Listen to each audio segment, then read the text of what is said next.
Taking his cues from former President Reagan, President Trump outlined his plan for peace through strength Monday. Amber Strong has a look at the president's national security strategy and what it means for the nation going forward. It was one part national security strategy and one part year-end review. On November 8th, 2016, you voted to make America great again. President Trump took to the stage Monday to outline national security goals at home and abroad. It's really nothing new for the president. According to a senior administration official, the components laid out in this national security strategy are the things he's outlined all along in his America First initiative. He outlined a plan with 4 main pillars: protect the homeland, promote American prosperity, peace through strength, and promote American influence. That means a crackdown on border security and chain migration. A nation without borders is not a nation. The president also pointed out his belief in a specific connection. Any nation that trades away its prosperity for security will end up losing both. And the Reagan idea of peace through strength, which means a major military buildup.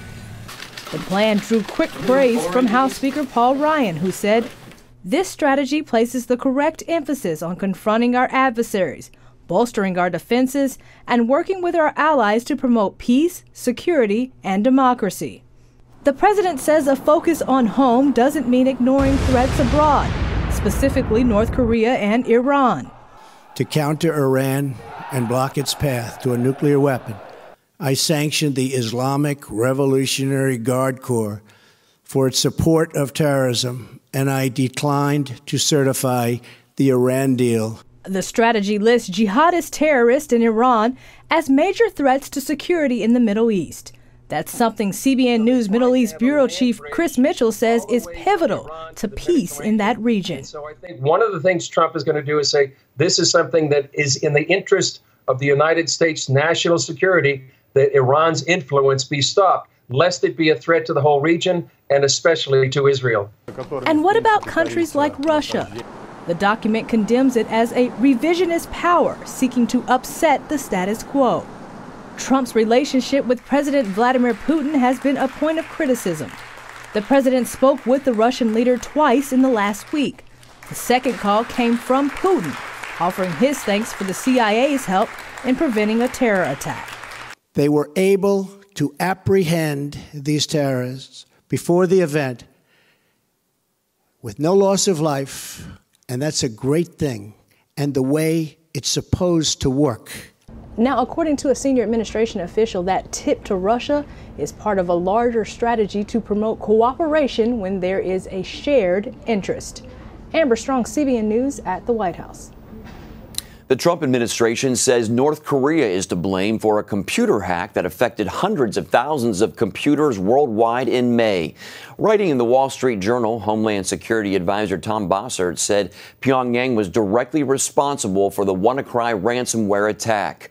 WannaCry took hostage documents, databases, and files on computers in 150 nations.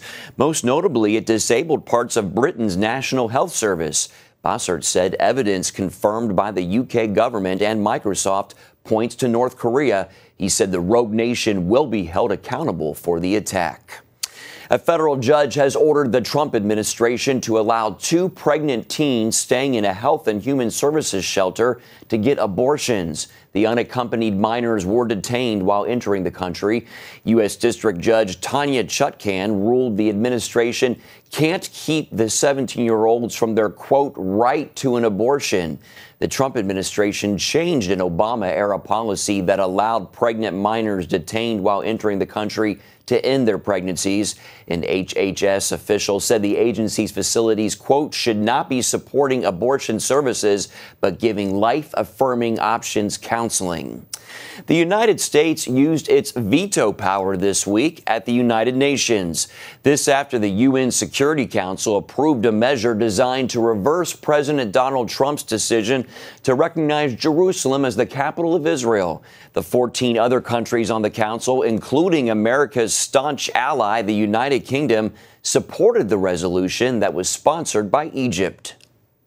It'll appear to be a diplomatic victory for the Palestinian Authority and those nations that oppose Trump's decision. Likely it's going to go to the General Assembly, where it will likely pass, but it really has no effect on the reality here on the ground if the UN General Assembly passes it.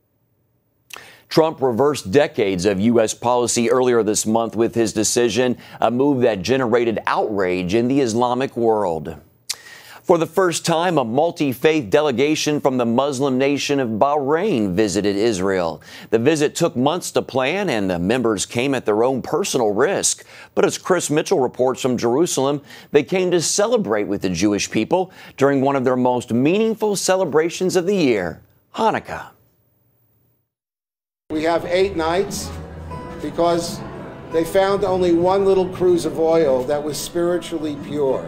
On the first night of Hanukkah, Rabbi Abraham Cooper made history by inviting a delegation from Bahrain to take part in lighting the first candle. I think a kind of taboo has been broken, and I want to emphasize no governments. It's 2 NGOs that got together, trying to move things forward. Cooper believes moving things forward means people talking to people. We're not going to solve the Middle East situation, but if we can bring closer the normalization of contacts, it's a little ray of light in a pretty dark period out there. His partner in the effort is the organization This is Bahrain.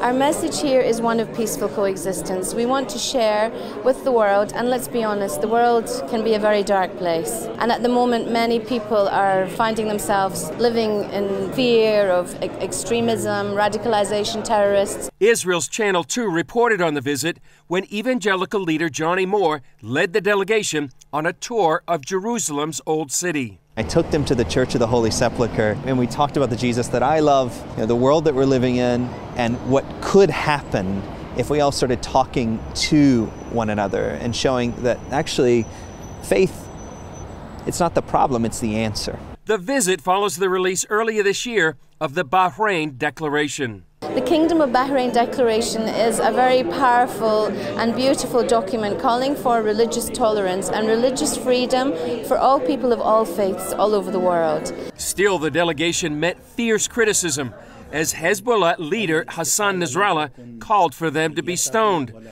While other Muslim leaders questioned the visit, the organizers wanted to present a different face on religion.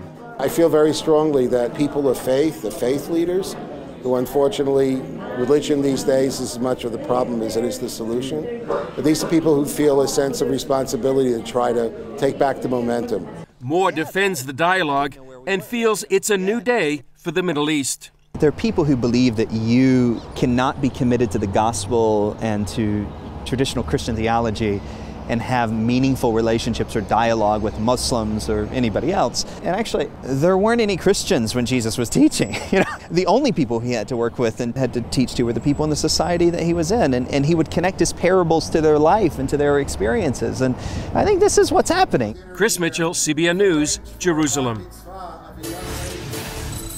Coming up, have you noticed your clothes are a little snug this Christmas season? Well, stay tuned for some tips to avoid that all too common holiday weight gain.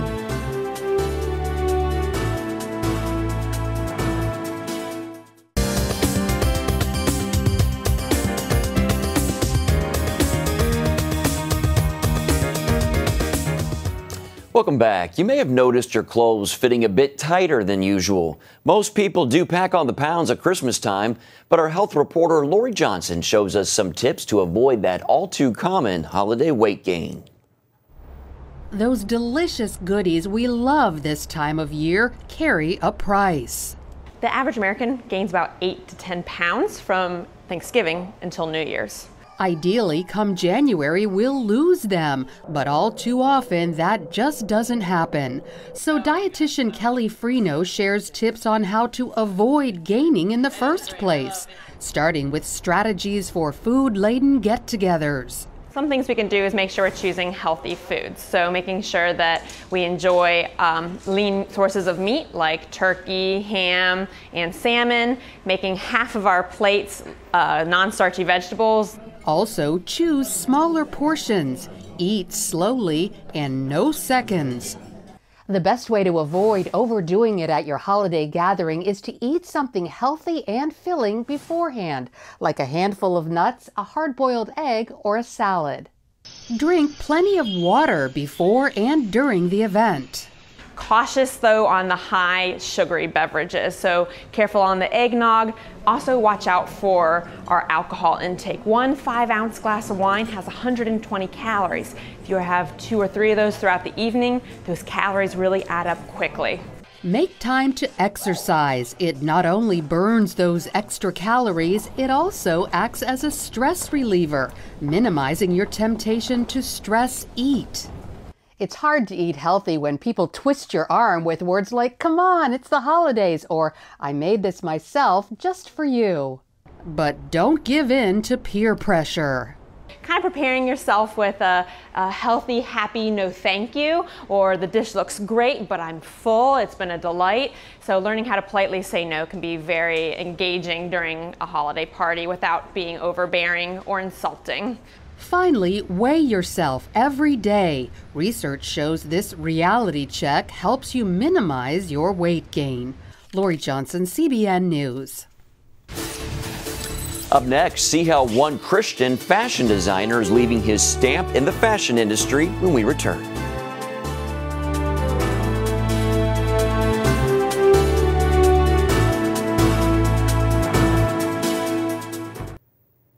Gregory Fortner is a rising fashion artist with designs making the runway in New York Fashion Week.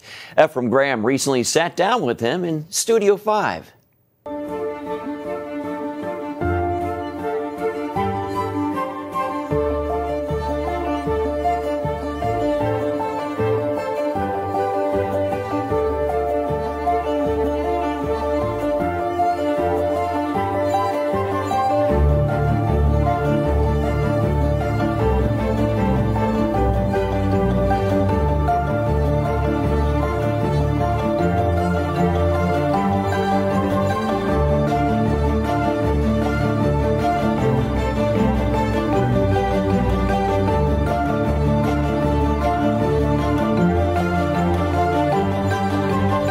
Joining us here now in studio is the man behind the designs you just saw, Gregory Fortner. Thank you so much for being here in Studio 5. Thank you for having me. You have an amazing, incredible story, the little bit that I already know about it. Let's begin with the idea to be a designer. For you, started when? I started in January 2017. January 2017. Yes. And here we sit at the end of the year, and yes. You've already got pieces, a line, yes. shows, television appearances. Yes. What happened in January to ignite this for you? Well, I was traveling through the Mojave Desert with a friend. We were coming back from California, and while I was sleeping from exhaustion of traveling, I began to dream about these garments in my sleep. And I sat up and I told my friend, I said, I just saw these garments in my sleep that are so like vivid, like I saw the colors and everything, the details, and I sat up and I told him, I said, I see these garments and I don't know what to do. He was like, draw them out. So at that time, all I had was my iPhone, and I'm not an artist by trade, so I don't know how to draw. So I began to describe in my phone to a T what I saw in my head, and by the time we got through the Mojave Desert, I had a full collection complete. Really? Yes. In just a matter of hours? Just a matter of hours. Where do you say so God gets the credit for giving that to you? Yes, that was definitely a God thing. He gave me the vision. I believe that all gifts come from Him, and the gift of creativity comes from Him, and that was another form of creativity that He gave me. Because prior to that, you were looking to sing, model, act. Those were your dreams. Yes. Singing is my first love. I've been singing since I was 2, sang all my life in church and grew up singing. So I thought my first major thing would be music. Yeah, definitely thought it would be an album or single or something. Yeah. What do you want people to know about this first line? Your design name is Jashik, and that's a twist on your name, correct? Yes. Jashik started out as a styling company, maybe in 2015, early 2016.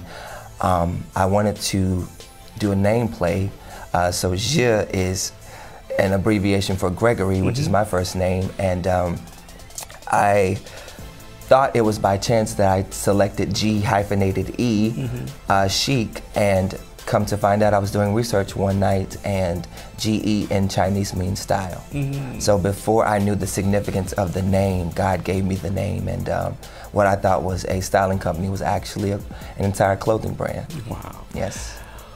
The colors in this first line, Tapestry, all that came from God.